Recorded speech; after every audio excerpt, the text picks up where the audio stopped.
This is the AMDM, your quick morning podcast full of Memphis news. I'm Natalie Van Gundy. Today is Tuesday, July 28th. Community members recently gathered to celebrate the end of the years-long revitalization process of Rodney Baber Park.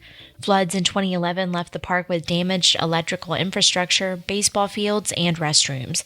The estimated $7 million renovation of the park became possible as part of a $60 million federal grant from the U.S. Department of Housing and Urban Development. The park's redesign, which includes 2 youth soccer fields, a playground, and walking trails that connect to the Wolf River Greenway, positions recreational facilities at the park's highest elevations to prevent further flooding.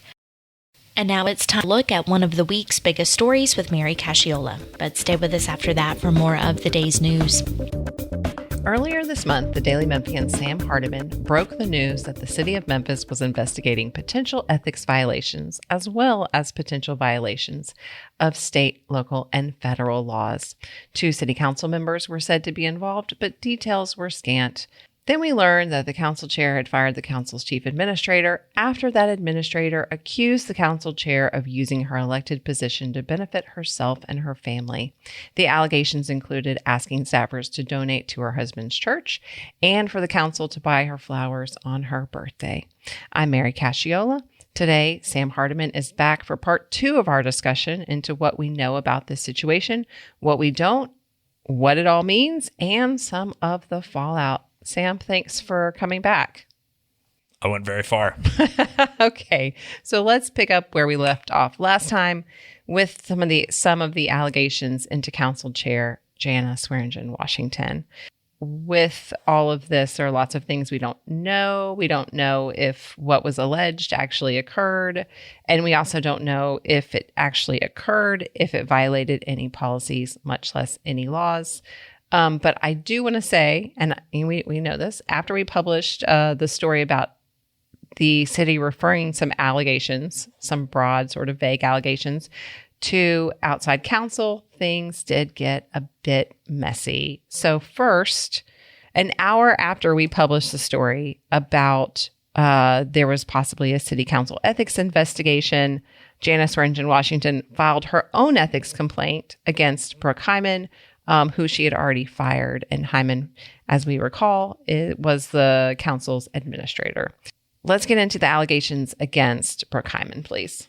Yeah, and so in a lengthy letter, Councilwoman Jana Swearingen Washington, which she forwarded to the Daily Memphian, she sent to the city's chief ethics officer and city attorney, Tanera Gibson, and then forwarded almost contemporaneously to the Daily Memphian. What she said about Brooke Hyman was that Brooke Hyman had maybe used her Costco membership, personal Costco membership, to purchase things for the city, and maybe was then benefiting from Costco points, from benefits that you get as a Costco member for that spending. Sure. She raised questions about Hyman's leave time. She included a receipt for the Google Chrome plugin Grammarly. Yeah, I'm quite familiar with it, yes. I too use Grammarly. I also pay for it. I think it just renewed. And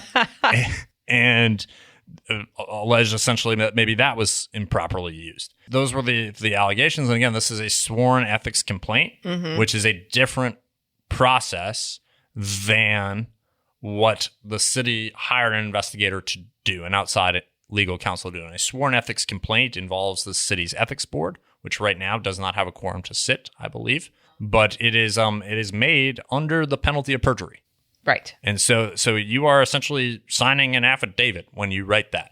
Right. And so that is what Councilwoman Swearingen Washington alleges.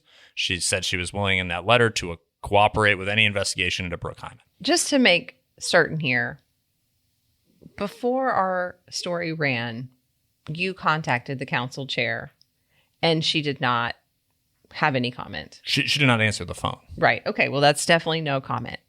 And then story publishes, and we get this. She sends us. Sends Bill Dries, yes. Yes. The complaint against the staffer. Yes. Okay. So that is her response, essentially, to us is, okay. Yeah, this story publishes around 3:45 in the afternoon on Monday. I don't know the date. remembering the date. And at about 4:30 that same afternoon, she files this sworn ethics complaint. Right. And it's not like she just was sending it to us at that time. She was actually like, this was a new complaint. Literally she was filed. making It was then. literally filed at 4:30-ish p.m. Okay. And then, as I said earlier, forwarded to us like contemporaneously with that.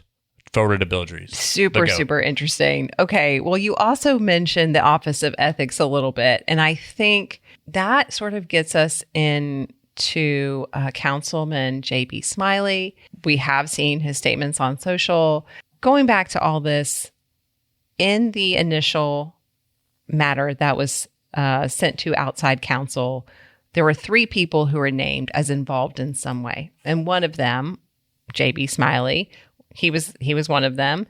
We were able to get a hold of him, and he told us that he was really just involved more as a witness. That's right. And we quoted him as saying that. Yes, that day. We quoted him as saying that day. He spoke to Bill Dries. He I'm paraphrasing the quote here, but essentially said, someone thought I knew something, so I was interviewed. Right. Is essentially what he said. Right. And he denied that it has anything to do with him. Right. And Nothing at to do with him. At this point, we have seen no evidence of that. Right. That investigation isn't to him or anything of the sort. We really don't know what the investigation's about because no one's told us. Right. So we quote him as saying he is a witness. Of course, then when we got the documents, the letter that actually sort of detailed these allegations, things got a little bit murkier because Smiley is mentioned in the complaint from Brooke Hyman's attorney to the city council attorney, Alan Wade. I've read the entire complaint. It is probably 95% about Janice Swearingen Washington, but definitely Smiley does pop up in this complaint. Yeah, and I want to back up too because we did make a change to that initial story that we published on that Monday. Again, I forget the date, but it would probably be close to 2 weeks, roughly, at whenever this airs. And I believe it was July 13th. That is right. Yeah, Monday, July 13th, and we made some changes because in our article, we were imprecise in our language and talked about an investigation into, and it really should have been an investigation related to. Sure. And that imprecise language was a mistake on my part. And if council member Smiley is upset about that imprecision of language, I apologize for that. Okay, we are having an apology. We have apologized. But that is very tricky. It is tricky. It is a tricky, and again, it was a matter of imprecision. But then moving forward, we have been accused by Councilmember Smiley of reporting that he was the subject of a sworn ethics complaint, which we have never done. Right. He has posted a screenshot on I think multiple outlets, mediums, social media mediums, and that screenshots is a inquiry regarding him and Ashley Hayes, who's the current council administrator, who's the other person that these allegations were related to. Right. And another person mentioned. Another person mentioned. And that email, the screenshot that he posted is a response. What he says, a response that's clearing him of being, there's no sworn ethics complaints into him. It's the city's ethics officer saying that. And he's saying, I've been cleared. Well, Councilmember Smiley was not clear about in his post is who that person was saying that to. Right. And Councilmember Smiley, I believe, shared this screenshot, and it's a very small screenshot in his post. I couldn't really see it very well. The broader screenshot was sent to the Daily Memphian by Meredith Keaton, who's a member of council staff. And that broader screenshot, which is a matter of public record because it's a public email, includes the subject line Fox 13 inquiry. Right. And it appears to be an inquiry from Fox 13 asking the chief ethics officer a very narrow question about a sworn ethics complaint. Right. To which the chief ethics officer says, we don't have one. Right. At no point has anyone reported that J.B. Smiley Jr. is the subject of a sworn ethics complaint. Right. And so to accuse anyone of reporting that would be wrong. And I would just say that to people. It definitely is more of an apples to oranges situation here, I would say, because our reporting is about a matter that has been referred to an outside attorney, Brian Fawnin, and he is investigating a possible ethics matter. We don't know who. We know there are 3 people named that are part of this investigation in some way. We don't know what roles they play.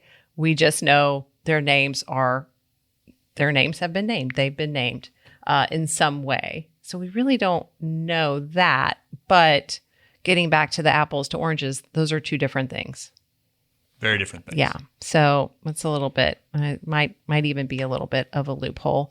All that behind us. Where are we now? What can we say that we definitely don't know? That might be the place to start. What do we not know? I mean, what we don't know is the timeline of this investigation. We don't actually know what Brian Faunan is up to. Brian Faunan, when we asked him for comment, declined to comment, very respectfully so, but declined to comment. Right. And that's never in the middle of an open investigation. Yeah, I mean, that's and so that's what we don't know. Yeah. And we don't know also the timeline of the progress of the ethics complaint against Brooke Hyman that Councilwoman Swearingen Washington has posted. We yet don't know that. Mm-hmm. And I mean, there are a lot of things I don't know. Mary, you want me to keep going? No, I think that's good. There are a lot of things we don't know. So we will be continuing to cover this story as it unfolds. Oh, we will. Okay, Sam, thanks for being here. Thanks, Mary. Don't go anywhere. We've got more news coming up next. The historic Daisy Theater, commonly known as the Old Daisy, is getting a makeover. Noah McLean says the theater has been closed since June 2025, when an electrical fire damaged much of the interior. According to a project description filed with the city, the theater will be stripped down to its structural framing, with the damaged interior finishes being removed all the way down to the studs. The building will be rebuilt with new drywall, insulation, paint, trim, flooring, and all other finish materials necessary to restore the property to its pre-loss condition. Randall Whitmore, the project manager, said he would love to be done with the restoration by Christmas, but said next spring was a more likely completion date. For the Daily Memphian, I'm Noah McLean. Grant & Company is moving forward with its next apartment project in Cordova. Andy Ashby says the home builder has pulled construction permits for The Levee, an estimated $40 million development with 300 units spread across 11 buildings. The Levee, which will have a nearly 7,000 square foot clubhouse with a cafe area and fitness center, is part of the Amherst plan development, where the company has already built the Grays Creek apartments to the west. Grant & Company is hoping to start the Levee in about 3 months, with a goal of moving residents in by 2028. For the Daily Memphian, I'm Andy Ashby. Tower Garden is changing the way kids think about their food. Noah McLean says the Collierville-based company has announced the launch of an online resource designed to help K-12 schools implement and sustain aeroponic gardening programs, the Tower Garden for Schools portal. Tower Garden for Schools provides educators with implementation guides, funding resources, and training materials, plus a downloadable curriculum. The system can work for schools of any size, all with the goal of making it easier for schools to integrate hands-on growing into STEM education, wellness initiatives, and nutrition programs. Students can directly engage with plant science, nutrition, and sustainability while developing critical thinking and problem-solving skills. For the Daily Memphian, I'm Noah McLean. That's the AMDM for this Tuesday, July 28th. I'm Natalie Van Gundy. Find links to all of the stories mentioned in this episode in the podcast description. Listen and subscribe to this podcast anywhere you get your podcasts or on the Daily Memphian's website. You can also hear us on WYXR 91.7, where our local news stories air every weekday throughout the day. And don't forget to subscribe to our other weekly podcasts hosted by your favorite reporters, including Sound Bites with Holly Whitfield, The Sidebar with Eric Barnes, and the Daily Memphian Grizzlies podcast with Drew Hill and Chris Harrington. You can also sign up for our breaking news alerts and our many weekly newsletters we offer by visiting dailymemphian.com/email. Thanks for joining us, and be sure to start your day here again tomorrow.